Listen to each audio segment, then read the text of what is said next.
हेस बाबा बाबल से सुभाणे ॻाल्हि न ईंदो इहो न्यापो खणी मां हिते पहुतो आहियां। मां सम्झो होते न हादसे खां पोइ अकबर खान हथियारनि सां हिते ईंदो, पर इहो बि शुक्र आहे अलाह जो अकबर खान दुश्मननि जी चाल खे सम्झी वियो। छा रईस जो शक असां मथां न आहे वियो? बाबल साईं जेकॾहिं हुनजो शक हूंदो उहो बि ॻाल्हियुनि में सुबुह जो ज़ाहिर थी वेंदो। बाक़ी साईं बाबल साईं ॻाल्हियूं हर हाल में करण थो चाहे। कमदार असांखे इंतज़ारु रहंदो अकबर खान जो। बाबल साईं पोइ मूंखे इजाज़त ॾिया। ठीकु आहे कमदार, तव्हां वञी सघो था।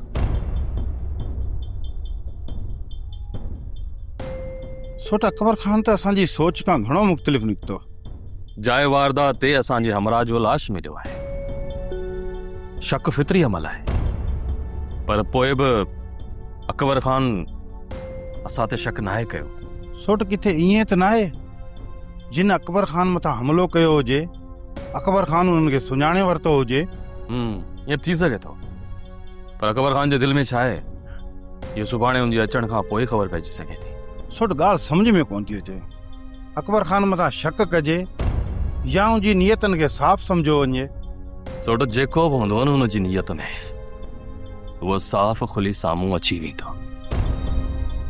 सब्सक्राइब कयो असांजो official YouTube channel Sindh TV HD drama ऐं वधीक अपडेट लाइ बेल आइकन खे क्लिक करियो।